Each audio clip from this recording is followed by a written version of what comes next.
5 à Libreville au Gabon. Vous regardez Gabon Première. Bienvenue dans l'entre-deux. Toutes nos excuses pour ma voix. Voilà, je m'excuse déjà pour ma voix parce qu'elle n'est pas au rendez-vous aujourd'hui. Devrait-on fixer un montant pour la ration, entre parenthèses, la popote, comme on l'appelle ici au Gabon, dans nos foyers? Si oui, à combien et à quelle fréquence? C'est le thème du débat de ce jour. Vos rubriques sont également au rendez-vous. Qu'est-ce qu'on mange? On ira en cuisine retrouver Léa Virginie et chef Michel Colorec de l'école supérieure La Toque Noire. On aura également droit à quelques petites leçons aujourd'hui, bien sûr, comme d'habitude, comme à l'école. Irène Dembe nous parlera donc de comment susciter l'intellect des enfants et des invités surprises. Bien sûr, on parlera beaucoup de culture aujourd'hui dans cette édition de l'Entre-deux.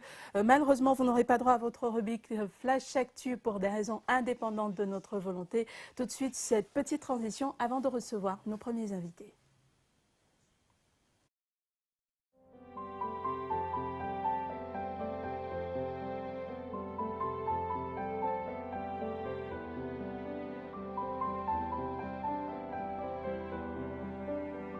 Pour tout savoir sur le Gabon,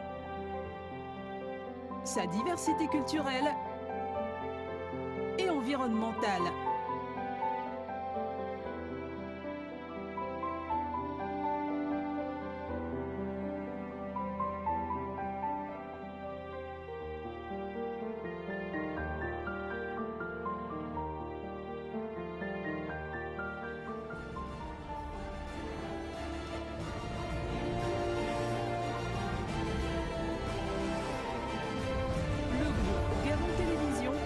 Chaîne en continu. Pour vous permettre de vivre le Gabon autrement.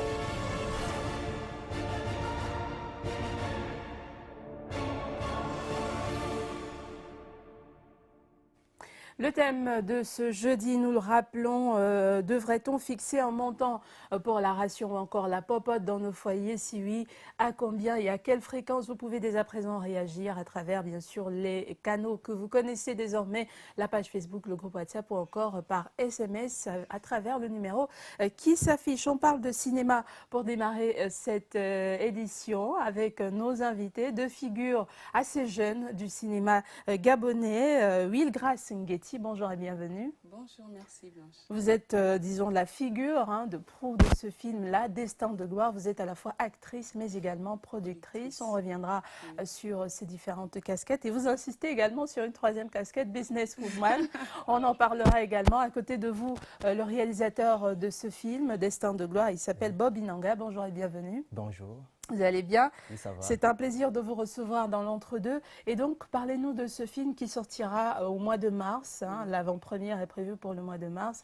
Destin de gloire. On parle forcément d'amour à l'intérieur. D'amour, de tristesse, en fait, toutes les émotions sont incluses dans Destin de gloire.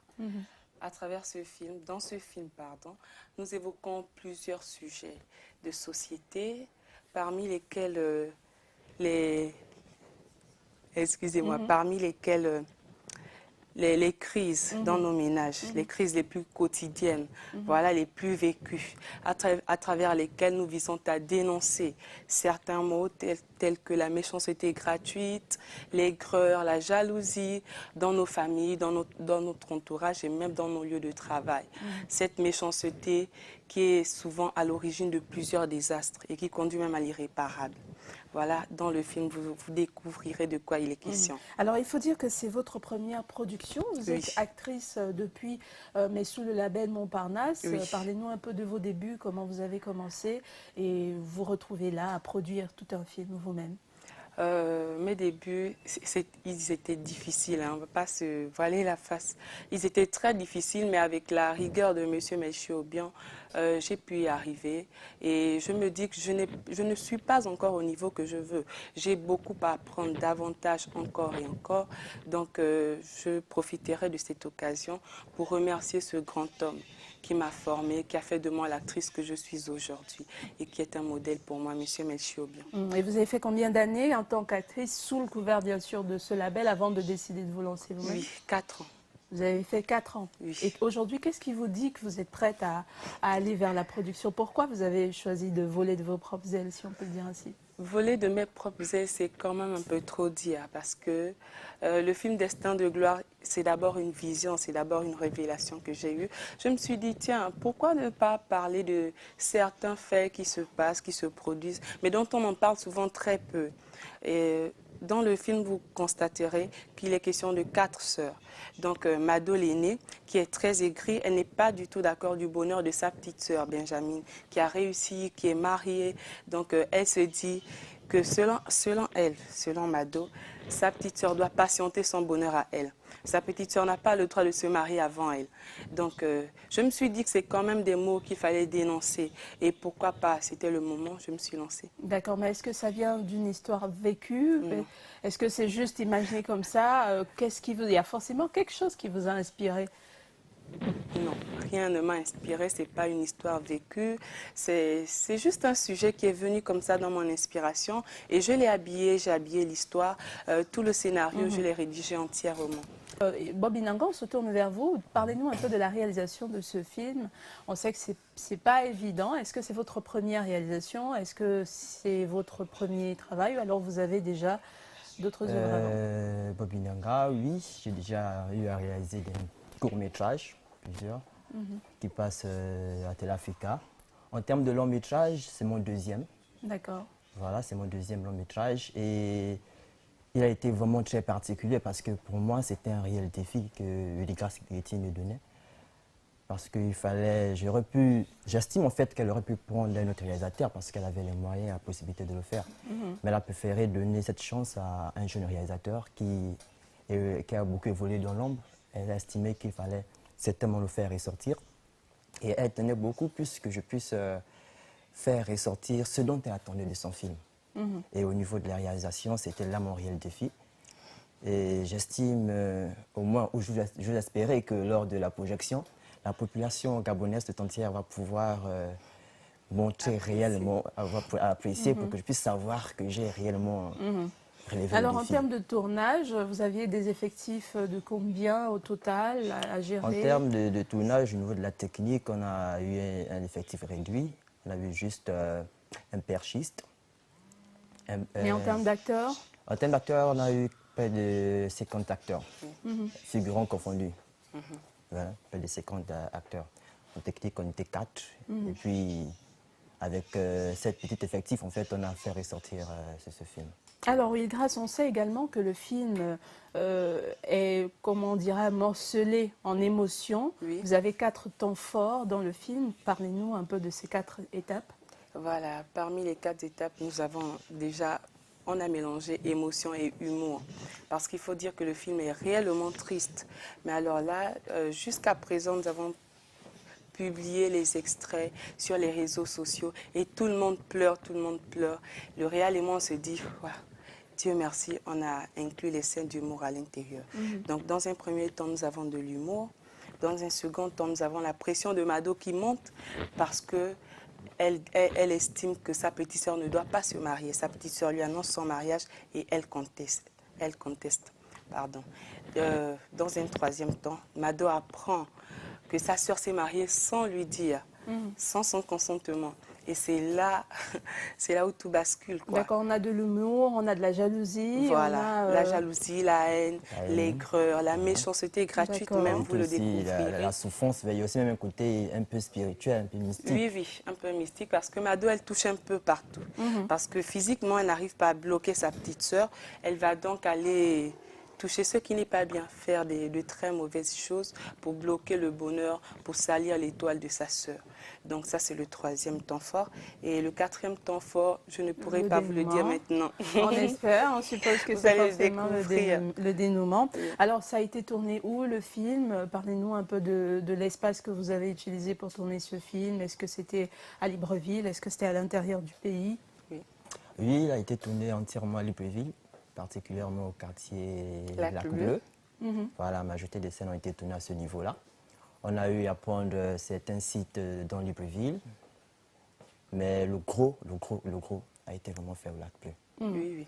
Alors, si on parle un peu de cinéma au Gabon, vous, c'est votre deuxième long métrage. Vous avez travaillé avant, mais comme actrice. Actrice. Aujourd'hui que vous avez, vous, cette responsabilité, vous, c'est aussi également une responsabilité de produire oui. tout un film. Oui. Quel est le regard que vous jetez sur le travail qui vous attend désormais dans l'univers cinématographique gabonais? C'est une très lourde tâche. Déjà, en matière de gestion des ressources humaines, c'est un très grand défi à relever. Et là, ce que je répétais sur le plateau, c'était je comprends M. Melchi. Je comprends pourquoi il était si strict et dur avec nous dans son travail, parce qu'on veut bien faire les choses. Lorsqu'on veut bien les faire, on doit être strict, on doit être dur, on doit se faire pression et se faire violence. Donc, je suis très consciente de la lourde tâche qui m'attend. Et vous, en tant que réalisateur, avoir le boss qui est en même temps votre actrice, comment ça se passait? Ouais, ça a été difficile à gérer sur la scène parce que si je bloque la caméra sur elle, à un moment, elle joue, après on J'ai entend dit riche. couper, D'accord. ou ça relance, après, bon, ok, ferme la porte, action, ça tourne.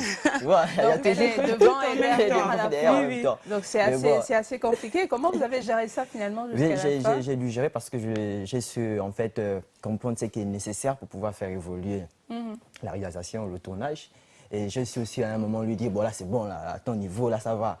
C'est maintenant moi qui Laisse-moi faire mon travail. on fait mon travail et puis bon, on s'est fait comprendre. Ok. Voilà. Et donc, Wilgrâce, aujourd'hui, avec cette expérience, est-ce que vous dites, vous allez laisser le devant de la caméra pour aller derrière ou Non. vous préférez être Les actrice deux. et vous allez continuer à être Oui. productrice? Oui. Et mais après ce qu'il dit, est-ce que vous n'avez pas peur que ça fasse... Non, après, moi j'ai envie d'apprendre. Donc je ne vais pas me limiter simplement à être actrice parce que le jour où le réal ne sera pas là, ce sera compliqué pour moi. Donc il faut bien que je puisse me donner également ce défi d'apprendre la réalisation. Et je sais pouvoir compter sur son soutien. En Pour y termes arriver. de casting pour les acteurs dans ce film Destin de gloire, parlez-nous un peu du casting. Est-ce que vous avez pris des personnes expérimentées ou alors vous avez ouvert la porte à d'autres nouveaux talents? Très bonne question, merci madame. J'ai voulu personnellement donner la chance à d'autres talents, à d'autres personnes, d'autres jeunes Gabonais qui n'avaient pas cette possibilité de s'exprimer au devant de la scène. Je leur ai dit voilà, c'est le moment ou jamais. Montrez-moi ce dont vous êtes capable. Et ils se sont bien en sortis. Mais nous avons eu 11 mois de formation, de training intense, accéléré, pour arriver au résultat du Destin de gloire. Parce que c'était hyper difficile. J'ai eu juste quelques acteurs professionnels qui avaient déjà tourné auparavant, mais la plus grande partie, sur 50, il y a eu peut-être 4 acteurs professionnels et le reste, c'était des novices que j'ai dû former, avec lesquels j'ai dû travailler intensément. Alors, vous nous parlez de 11 mois de formation en amont avant le film, ce qui fait que vous avez démarré ce projet au moins un an, il y a un an de Oui, il y cela. a un an de cela. Alors, mais tout le processus, qui les a formés, où est-ce que ils ont été formés? Est-ce que c'était vous? Est-ce que c'était une autre personne? Dites-nous un peu la préparation de... C'était moi, sauf qu'après, j'étais un peu comme vous, Ah, d'accord. dans une période de maternité. Donc, j'ai dû donner le relais à ma sœur, D'accord. Madame Nativité Togo, qui s'est très bien occupée des acteurs. Le résultat, j'ai apprécié. Elle également, qui est dans le milieu Oui, cinématographique. elle est dans le milieu cinématographique. Alors, on reviendra donc sur vous tout à l'heure. Juste le temps pour nous de repartir du côté de la réalisation. On espère que l'élément, cette fois, est prêt. Juste à voir quelques grandes scènes de ce film, Destin de gloire, qui sera donc en avant-première le 8 mars ici à Libreville. On regarde. Mirabel, si j'ai convoqué cette réunion-là, c'est pour te tirer les oreilles.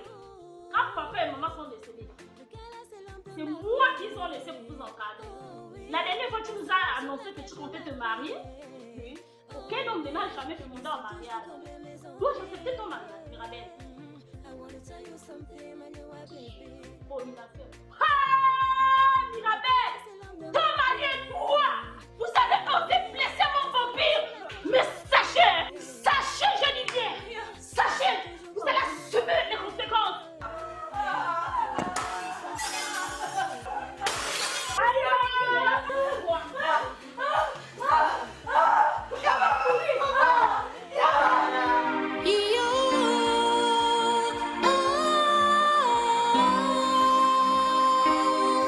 Mami, utano jam.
c'est donc des scènes assez émouvantes. D'ailleurs, vous avez les larmes aux yeux, c'est assez surprenant. Vous l'avez tourné le film, vous savez ce qui s'y passe.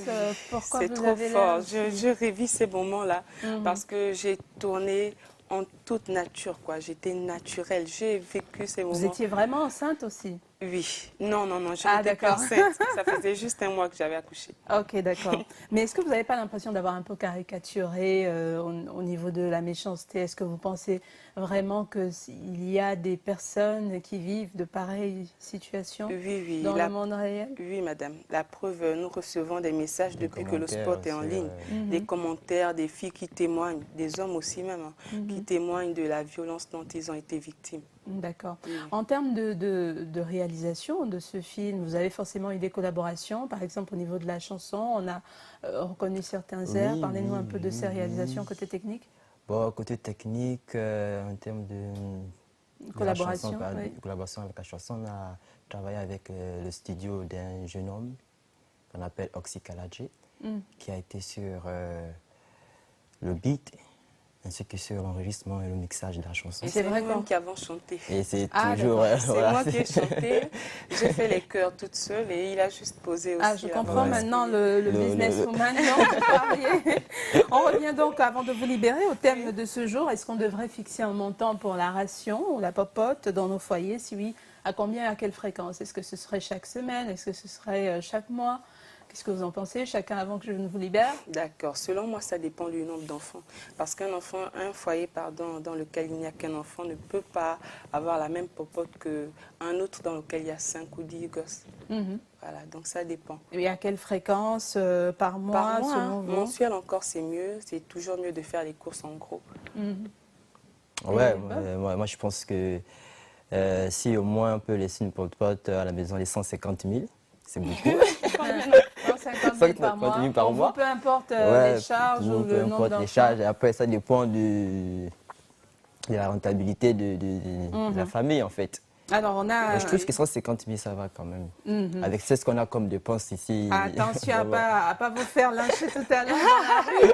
On a un téléspectateur. Bonjour, c'est Max depuis Franceville. Selon moi, on ne devrait pas fixer un montant général pour la popote car les facteurs, nombre d'enfants, le salaire, ne sont pas les mêmes pour toutes les familles. Donc, le montant de la popote doit être fixé par chaque famille en fonction de la Des réalité. revenus, oui, Voilà, c'est ça vrai. c'est la vie. Ça, Attention, c'est la il vie. faudra regarder à gauche et à droite en sortant tout à l'heure. Adeline Akoupé nous dit ici à Libreville, je pense qu'il doit avoir un montant fixe pour s'alimenter. Par contre, on peut évaluer le budget par mois, mais souvent il peut avoir un ou plusieurs contretemps qui surviennent donc pour chambouler Voilà, les c'est programmes. Léa nous dit, pour moi, la popote dépend du salaire du mari, car c'est à lui de subvenir aux besoins de sa famille. Et oui, elle doit être fixée et la fréquence aussi, car on ne peut pas vivre au-dessus de ses moyens en dépensant sans compter. On ne peut pas non plus vivre en dessous de ses moyens, sauf si on est en train de faire un investissement important, comme construire une maison ou économiser pour les études des enfants. Ouais. Ah, c'est Attention, hein. Non, mais ça, c'est vrai. En tout cas, je vous remercie d'avoir été sur ce plateau. C'était un plaisir et un honneur de vous recevoir. Juste rappeler les dates et le lieu pour cette avant-première du film Destin de gloire. Oui. La première date pour la projection VIP, elle aura lieu le 8 mars à l'immeuble Arambo, de 19h à 23h. Dans la grande salle de l'immeuble Arambo, ok. Oui, vous aurez juste 10 000 francs à payer pour avoir droit à un cocktail. Vous serez très bien reçu. D'accord, donc rendez-vous le 8 mars. Pourquoi le choix du 8 mars au fait? Est-ce que ça a un rapport avec la journée de la Non, femme? justement, c'est une coïncidence. D'accord, ok. Donc rendez-vous le 8 mars à l'immeuble Arambo, vous avez dit à partir de 19h. À partir de 19h pour l'avant-première du film Destin de gloire. On vous raccompagne en nourriture. Voilà, généralement on dit en musique, mais nous on vous raccompagne en nourriture. On passe par la cuisine. Retrouvez Léa et le chef Michel Colorec. Qu'est-ce qu'on mange aujourd'hui? Découvrons-le tout de suite.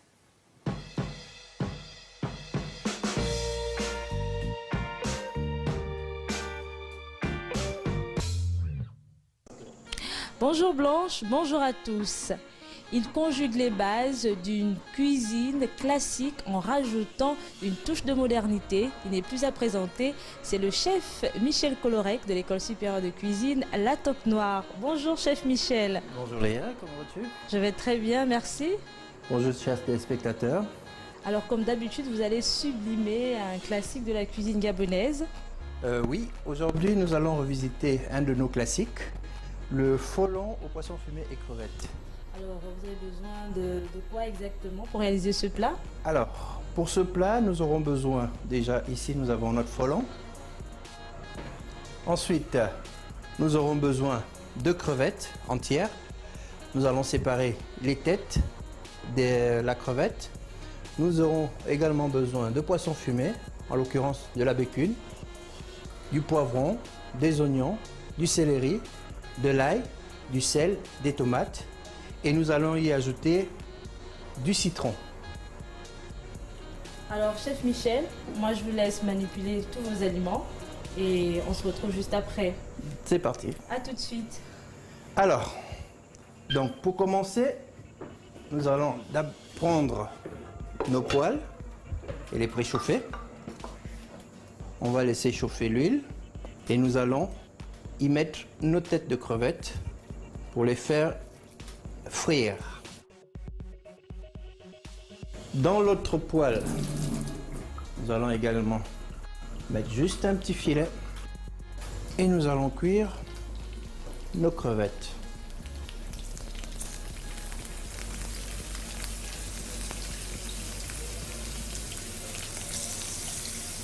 Faut pas les faire cuire trop longtemps. 1 minute et on enlève nos crevettes qu'on réserve.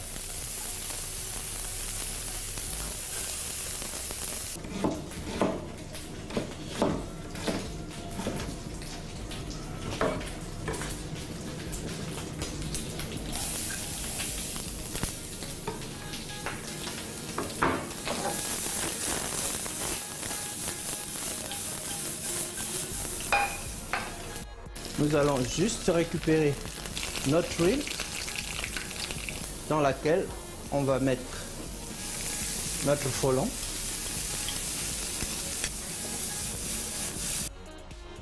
Maintenant, je vais y ajouter le céleri, le poisson fumé,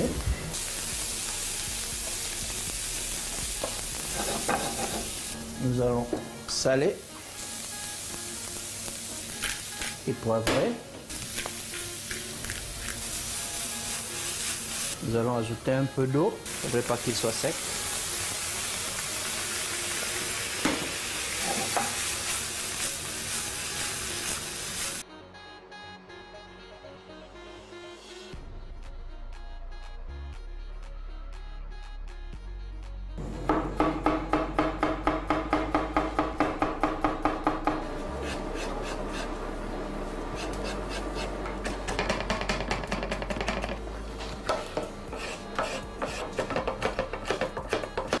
Nous avons découpé notre ail, nos tomates et nos poivrons et nous allons les faire revenir.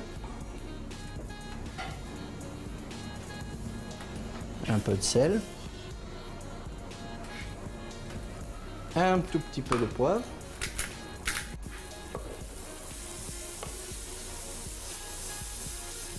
nous allons ensuite incorporer nos crevettes.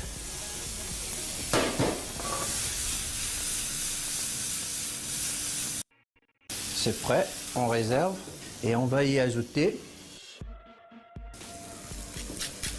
un peu de zeste de citron. Nous aurons le goût du citron sans avoir l'acidité. Nous allons prendre du papier film que nous allons étaler sur la table. Nous allons superposer plusieurs épaisseurs. Nous allons mettre notre folon. Ensuite, on prendra nos crevettes.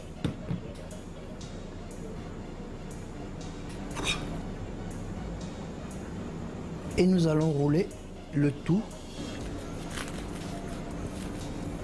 Voilà. Maintenant, on a notre boudin que nous allons soulever délicatement et poser.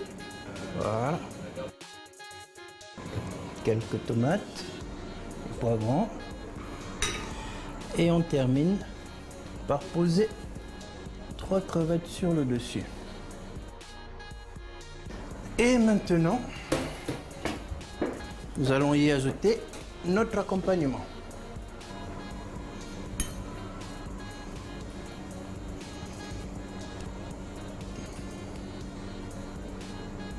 Et voici notre folon au poisson fumé et crevettes, prêt à être dégusté. Waouh, chef Michel, c'est très beau. C'est le folon aux crevettes, au poisson fumé revisité par vous. Alors c'est un plat qui paraît facile à réaliser. Effectivement, il est facile à réaliser. Nous l'avons déjà réalisé au moins une fois chez nous à la maison. Maintenant, pour ceux qui veulent avoir cette même présentation, vous pouvez aller sur le site de Gabon Première. Vous pouvez également voir sur le site YouTube. Et dans le cas contraire, vous nous contactez et nous pourrons vous donner des conseils sur la réalisation de ce plat. Justement, chers téléspectateurs, vous avez le numéro de téléphone qui s'affiche au bas de votre écran. J'espère que vous avez pris des notes. Blanche Litka, chef Michel, on se dit à demain pour une autre recette, toujours en compagnie du chef Michel Colorec. À demain. À demain, Léa, et bon appétit à vous là-bas en cuisine. Merci de toujours nous oublier. C'est pas grave. Devons-nous fixer un montant pour la ration dans nos foyers? Si oui, à combien et à quelle fréquence? Benson Blessing a réagi sur la page Facebook de l'émission.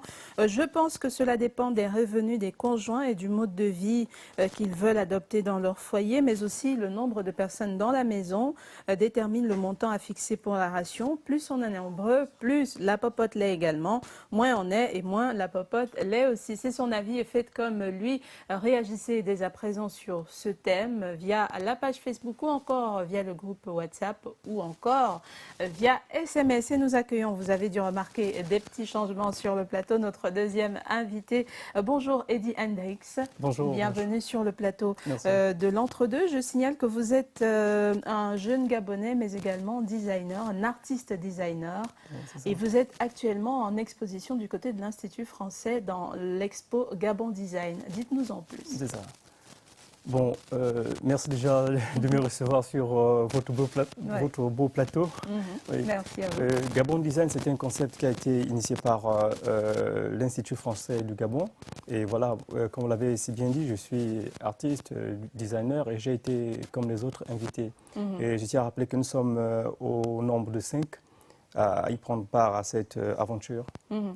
Et quels étaient les critères? C'est quel style d'artiste? Est-ce que vous êtes tous des artistes designers? Comment le choix s'est fait?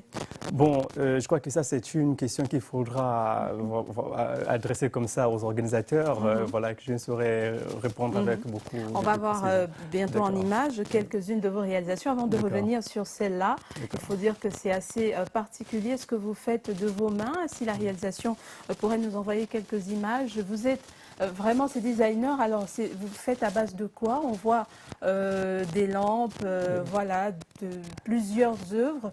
Quels sont les matériaux que vous utilisez? D'accord, bon. Mon matériau de prédilection ici, c'est le papier. Et comme beaucoup l'ont remarqué, pour ceux qui sont déjà passés là-bas sur place. C'est-à-dire, je tiens à rappeler que ma démarche s'inscrit dans la dynamique d'une économie circulaire. Dire aux gens que tout ce qu'on considère comme déchets, on peut toujours le remettre dans le circuit, peut-être de manière détournée, mais de telle sorte que ça puisse toujours servir. Voilà. Donc ici, moi, j'utilise du papier, c'est-à-dire des flyers, des prospectus, des magazines que les gens ou les entreprises utilisent. Après, au lieu de les jeter ou de les brûler, voilà, moi, je vais les récupérer pour leur accorder une seconde vie, une seconde chance, une seconde existence. Alors, d'où vient ce talent? Est-ce que vous avez suivi une formation pour cela? Parlez-nous un peu de votre parcours. Depuis combien de temps vous le faites? D'accord, bon, ça fait une bonne décennie que j'y suis. Et honnêtement, jamais j'étais dans une école ou jamais j'ai subi une formation particulière. Vous êtes donc un autodidacte? Voilà, je suis autodidacte. Mais vous avez quand même, il y a quand même quelqu'un qui vous encadre. Un déclic, oui, tout à fait, oui. Parlez-nous un peu de ce parcours-là. On veut savoir comment vous avez commencé, comment l'idée vous est venue, et puis jusqu'à ce que vous soyez aujourd'hui cet artiste designer qui expose. D'accord, bon. J'ai appris, cet art, ça s'appelle l'origami, c'est l'origami modulaire. Que, bien entendu, ici, j'ai essayé d'adapter voilà, à ma manière. Ouais, et j'ai appris l'art du plissage avec une amie, Inancia Dos Santos, qui vit du côté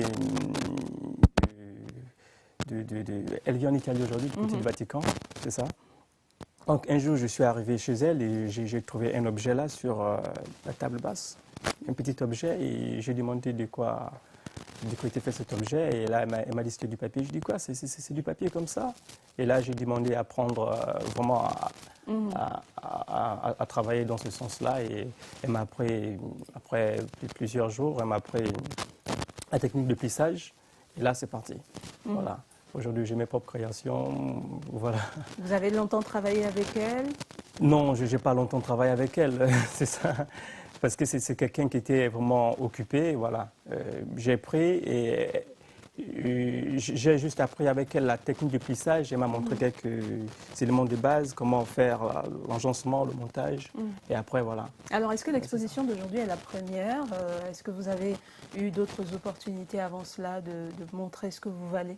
Si, bien entendu, que ce soit ici ou bien à l'extérieur du Gabon, j'ai pas mal exposé déjà. C'est vrai. Et donc aujourd'hui, vous nous avez ramené une œuvre, c'est une lampe. J'ai de la peine à croire que c'est du papier. Dites-nous un peu, est-ce que tout c'est du papier? À un moment, vous avez mis du plastique.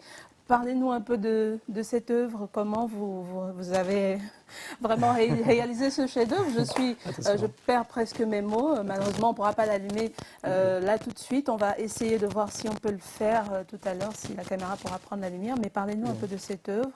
Elle est faite du papier de la tête aux pieds, si on peut le dire. Oui, absolument. C'est une lampe. Ici, jusqu'à présent, j'utilise des abat-jours ordinaires. Que j'habille, c'est-à-dire je fais un revêtement avec, voilà, je réalise les plissages et puis je fais un revêtement. Mais ici, comme vous le demandez, ici il n'y a pas d'armature. Okay. Ouais, il n'y a pas d'armature, c'est-à-dire... Alors si Mohamed peut nous aider à Ouais. faire peut-être un zoom pour que les téléspectateurs voient effectivement de très près de quelle matière c'est fait. Donc ici c'est du papier. Oui, c'est un abat-jour sur lequel j'ai réalisé Ah d'accord, le papier en termes de revêtement. décoration. Voilà, c'est ça. Et la peinture, vous la faites vous-même ou... Non, il n'y a pas de peinture ici. Il n'y a pas de peinture, voilà, il n'y a pas de peinture, c'est juste du papier. Mais d'où elle vient la couleur rose? C'est la couleur de papier, ce sont des flyers comme je vous ai expliqué tout à l'heure, parce qu'on va prendre un magazine, ouais, il y a déjà des coloris, des choses comme ça, des donc motifs. Il y a également la qualité du papier. Vous ne pouvez pas faire par exemple avec un papier de format A4? A4, bien sûr. Ouais, c'est vrai qu'ici, il y a la notion de grammage qui intervient, c'est-à-dire l'épaisseur du papier.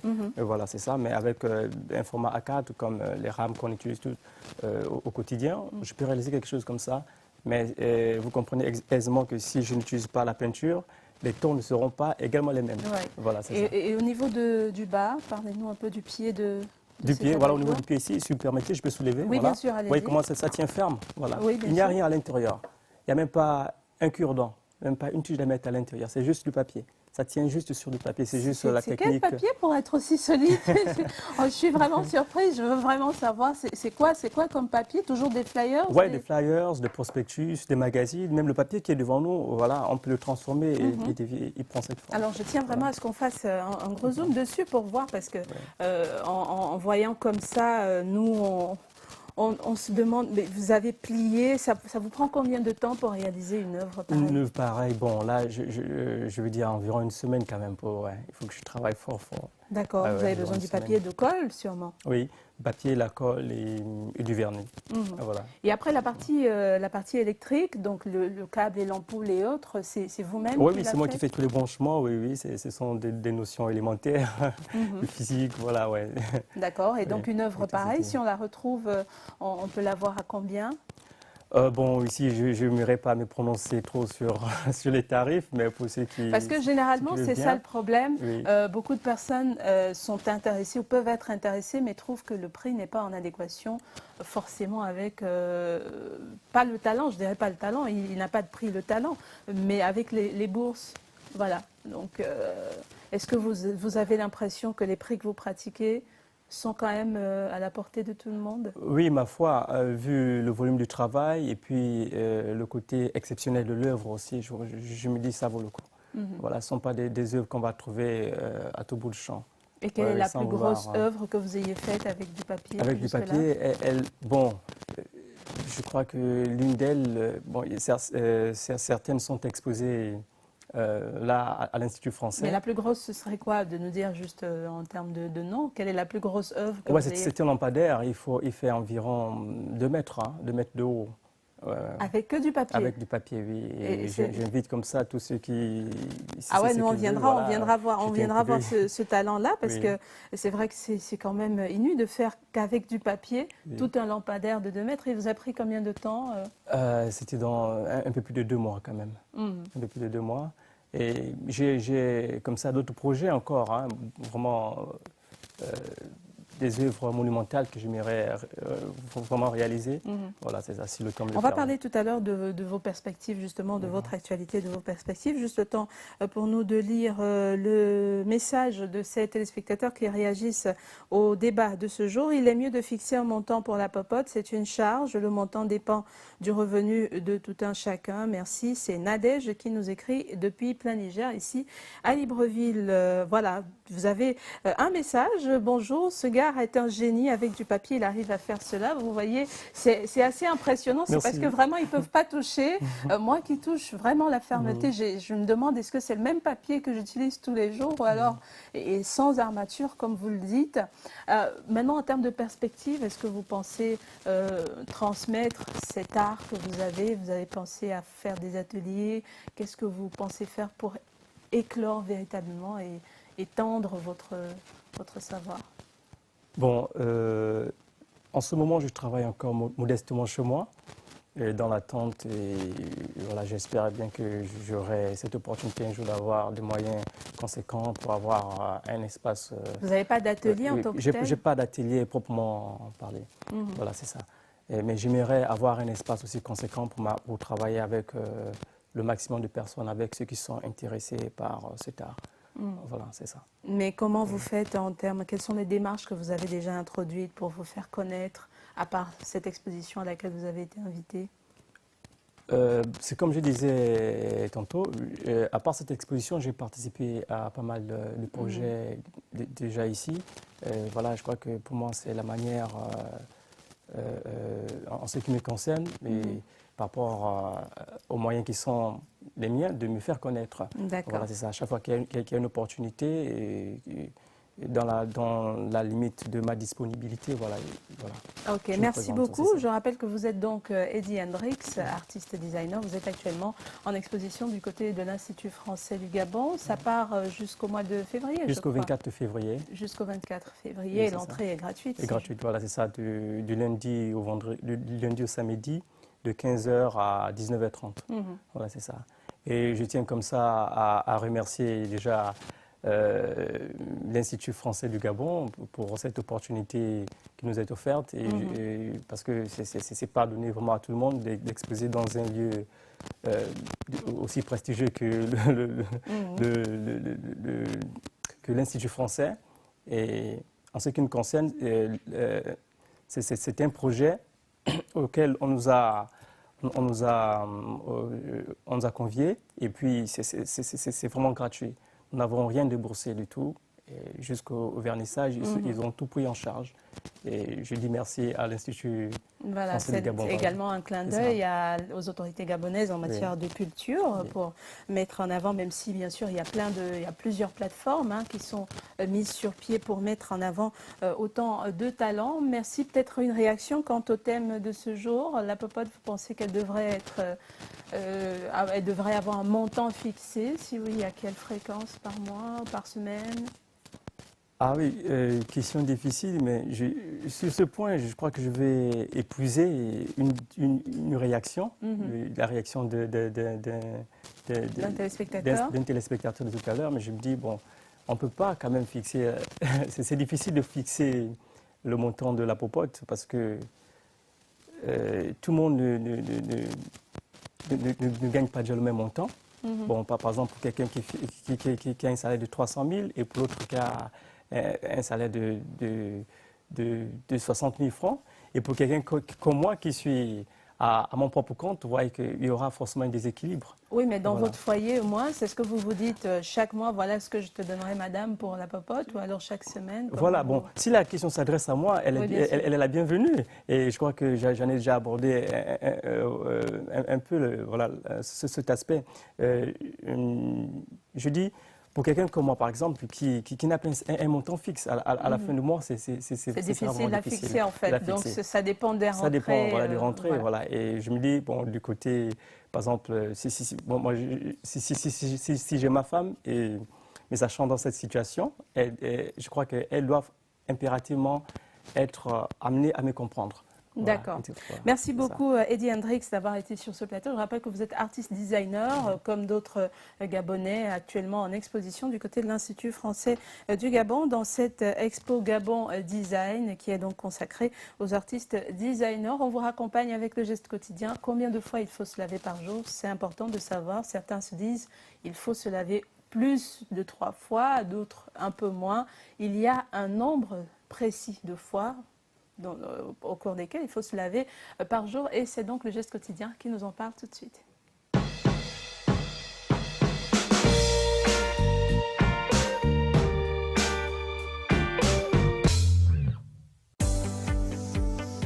Comme vous le savez, notre peau est la partie de notre corps la plus exposée aux bactéries, mais aussi l'organe le plus grand de notre corps, et en prendre soin est un geste impératif. Pas seulement d'un point de vue esthétique, mais hygiénique. Nous avons tendance à croire qu'en nettoyant notre peau trop souvent, nous lui faisons du bien et la protégeons des bactéries. Et bien sachez qu'à force de trop nettoyer notre peau, elle devient plus sèche et nous aidons sans le vouloir les bactéries à s'y incruster. Et oui, ce geste simple peut avoir des conséquences sur notre santé, car en se lavant trop souvent la peau, elle perd ses bandes huileuses naturelles qui lui permettent de conserver souplesse et hydratation. Prendre soin de notre petit corps, quoi de plus normal?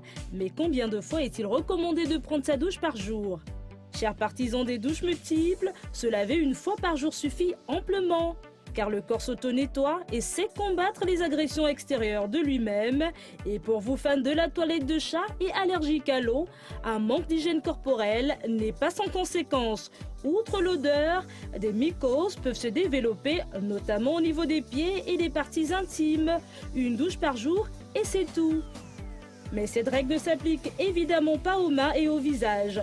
Le visage est aussi une partie du corps que nous devons laver matin et soir, car il a été en contact avec nos mains et qu'il a été maquillé pour la plupart d'entre nous. Donc retenons que si on se lave trop, la barrière hydrolipidique de la peau est attaquée et elle se dessèche. La bonne fréquence, une douche par jour.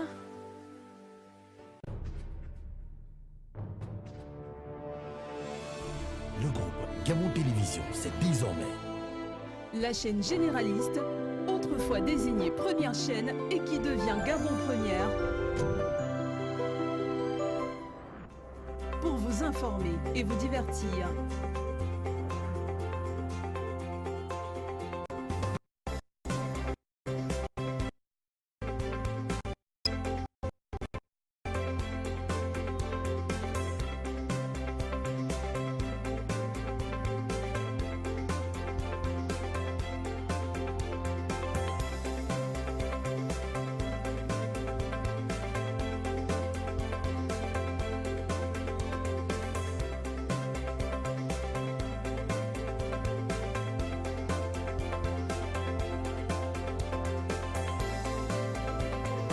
deux chaînes thématiques.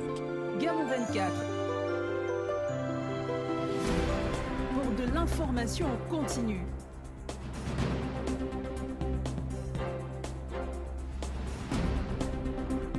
Et la nouvelle venue dans la famille, Gabon Culture.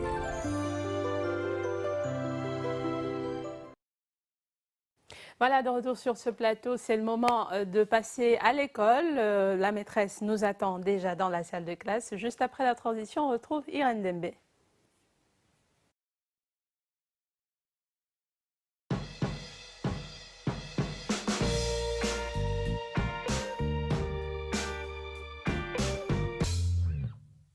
Bonjour Irène. Bonjour Blanche. Bienvenue. Merci. J'espère que vous allez un peu mieux que moi en tout cas. Ça va, ça va.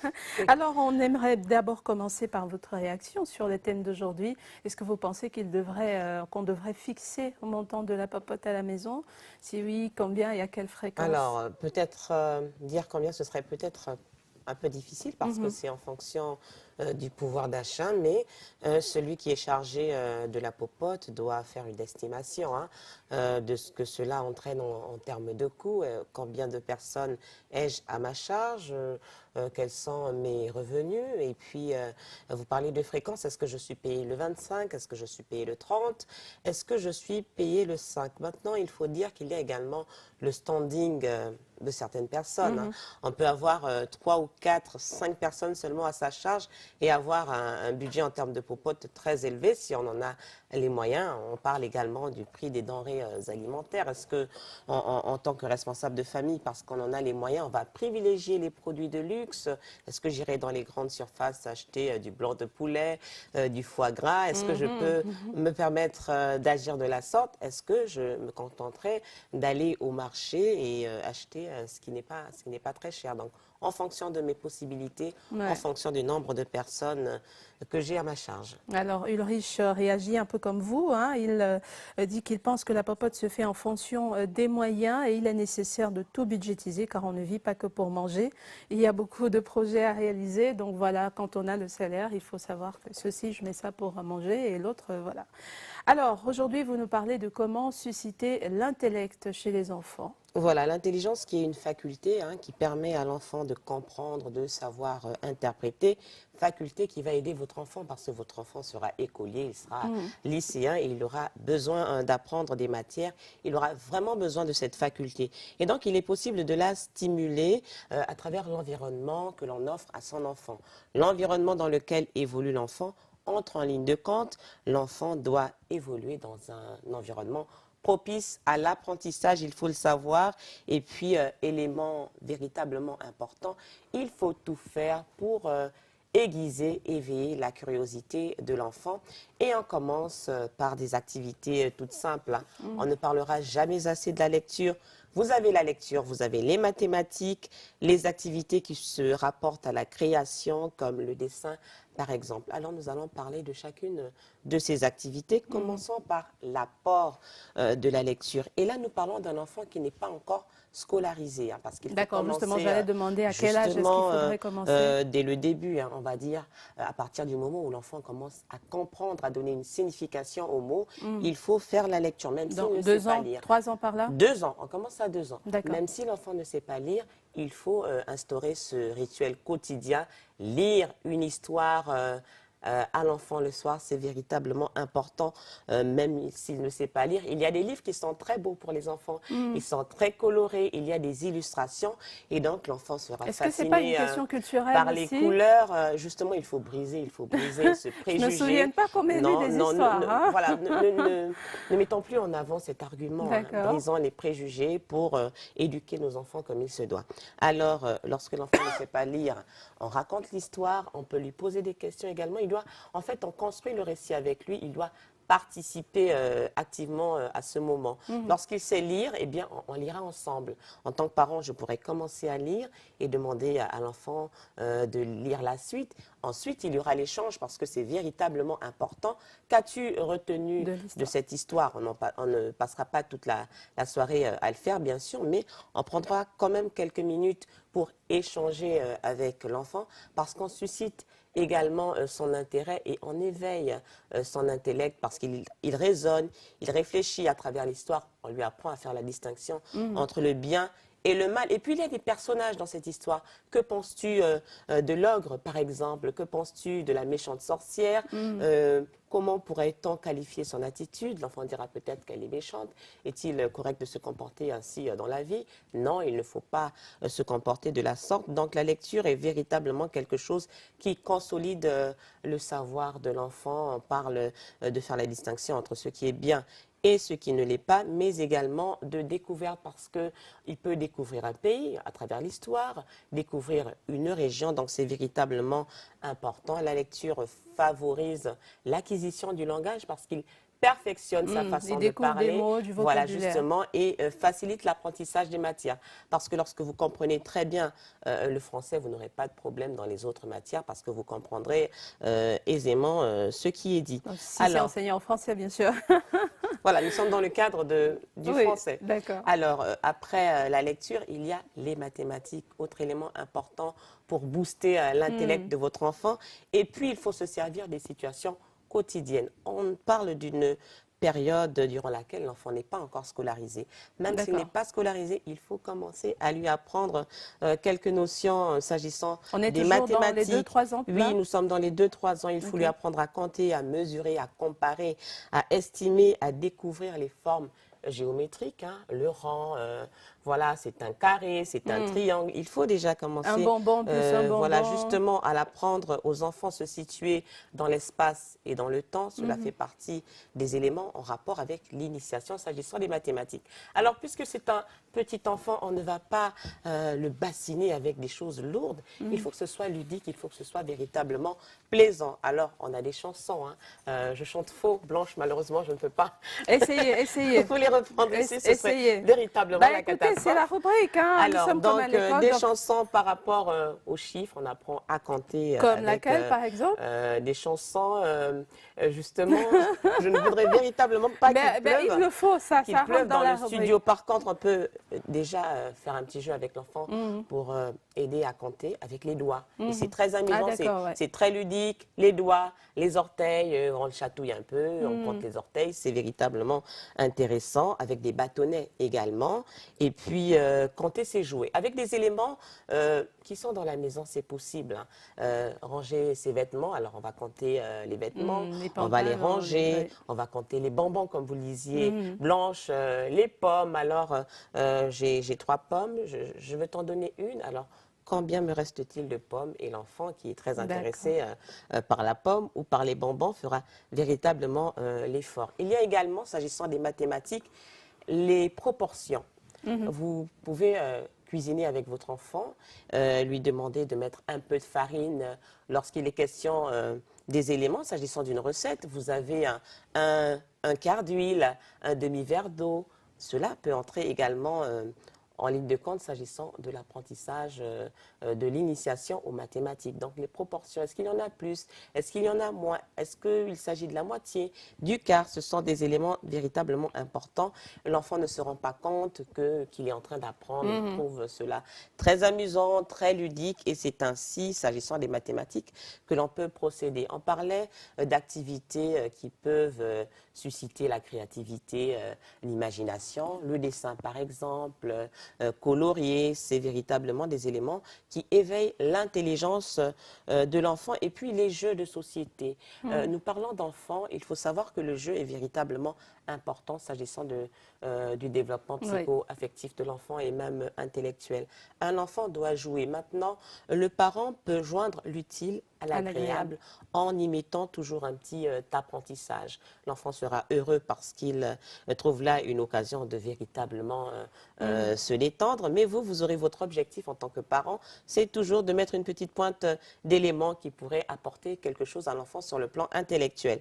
Vous avez les jeux de société, Scrabble, Monopoly, Bonne Paye, adaptés à tous les âges, ce sont également des éléments. Maintenant, il y a des consignes s'agissant de booster l'intellect de l'enfant, le questionnement.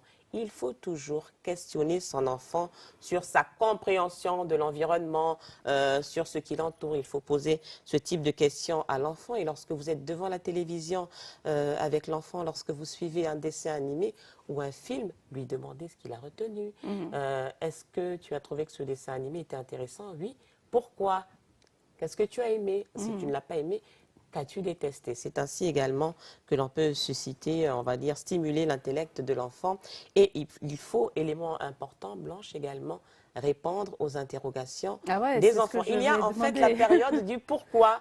Vous avez des enfants de 2-3 ans et qui vous posent toujours des questions. Et la question, on va dire, en fait, chaque pourquoi? réponse suscite un nouveau pourquoi. Justement, ne vous lassez pas de répondre aux questions de vos enfants, bien entendu, avec des mots adaptés à l'âge de ces enfants. Donc, il faut susciter l'intérêt, susciter cet esprit, déjà, on va le dire, même s'ils sont tout petits, cet esprit d'analyse et véritablement éveiller la curiosité de l'enfant et ainsi on va stimuler son intellect. On parle de faculté, de capacité, mais il faut savoir que l'environnement a une grande incidence sur le développement de ses capacités s'agissant de l'enfant. Donc, ce sont des choses que l'on peut le milieu de facilement, vie, oui, justement, le milieu de vie, pardon, ce sont des éléments qui sont facilement applicables. Vous pouvez Alors, ce que facilement le faire. je retiens, en tout cas, dans tout ça, c'est que la présence du parent est toujours Justement, importante. la Et je voulais vous demander du parent, comment... il canalise, il guide.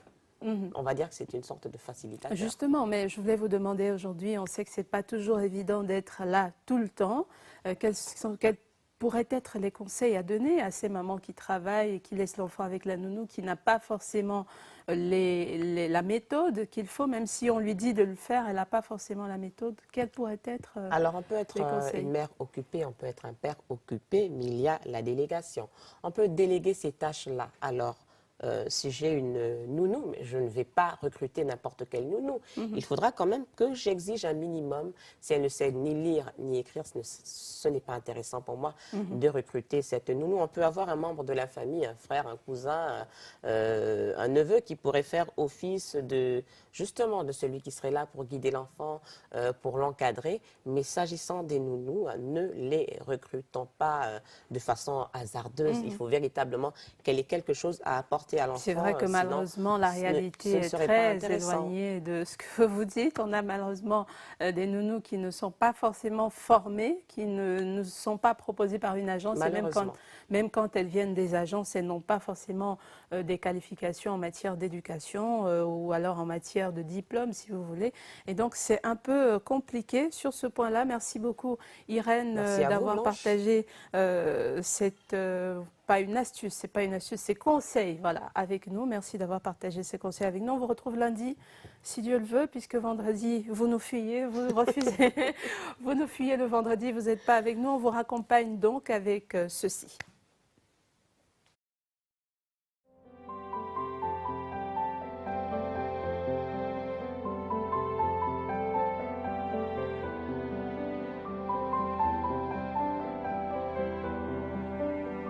Pour tout savoir sur le Gabon,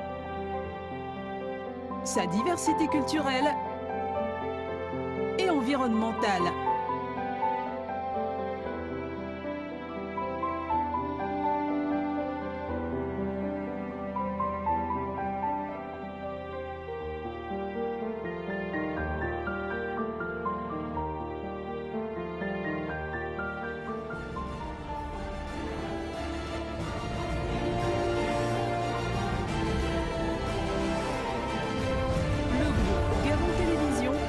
Chaîne en continu.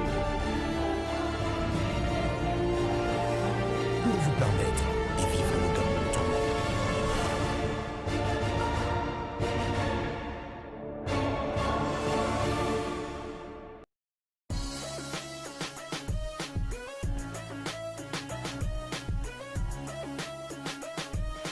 Espace Jeune a un programme d'1 heure désormais diffusé sur Gabon Première. Espace Jeune est un programme qui comprend de nombreuses articulations répondant aux aspirations de la jeunesse gabonaise. Ces articulations sont axées sur l'éducation, l'information et le divertissement.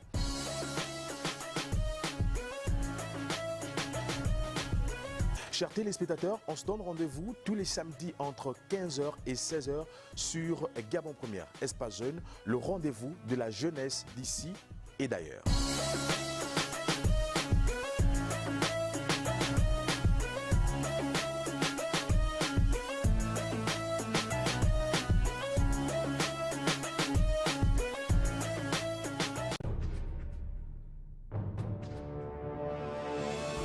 Le groupe Gabon Télévision, c'est désormais la chaîne généraliste, autrefois désignée première chaîne et qui devient Gabon Première,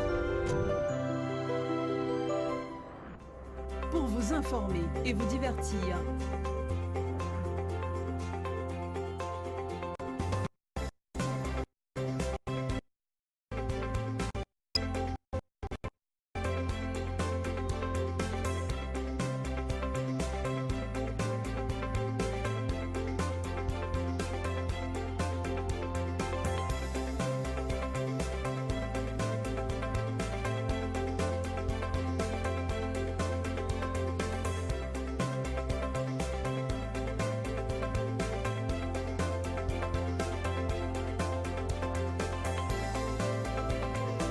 deux chaînes thématiques. Gabon 24. Pour de l'information en continu.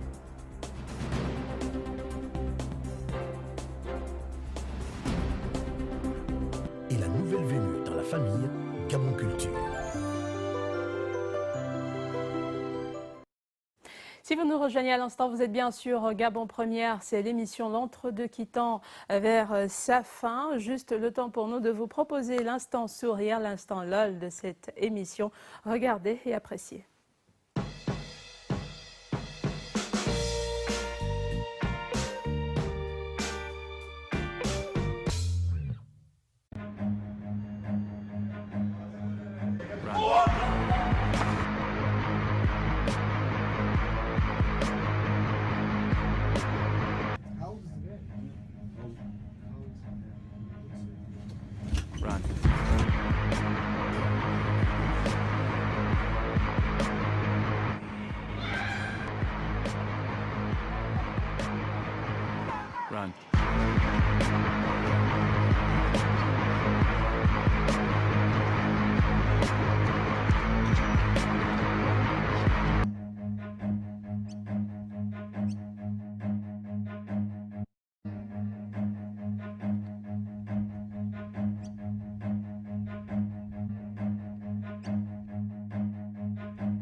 C'est assez marrant, on a trouvé cette vidéo très drôle et on a voulu partager avec vous. Vous avez été nombreux à nous écrire. Phoenix, c'est le dernier message qu'on lira pour cette émission. Depuis Zion, il nous dit « Le montant de la popote dépend du revenu de tout un chacun et selon les besoins, beaucoup de familles ne pensent qu'à la nourriture alors qu'il y a beaucoup à faire. » Le débat se poursuit sur notre page Facebook et dans le groupe WhatsApp de l'émission L'Entre-deux. Le thème débattu aujourd'hui jusqu'à ce que le nouveau thème vienne le remplacer. Il s'agissait donc de savoir si on devrait fixer un montant de la popote, si oui, à combien et à quelle fréquence. Vous avez été nombreux, comme je l'ai dit, à nous écrire. Merci d'avoir assisté et d'avoir regardé cette émission jusqu'à la fin. On se retrouve demain lorsqu'il sera 13h45.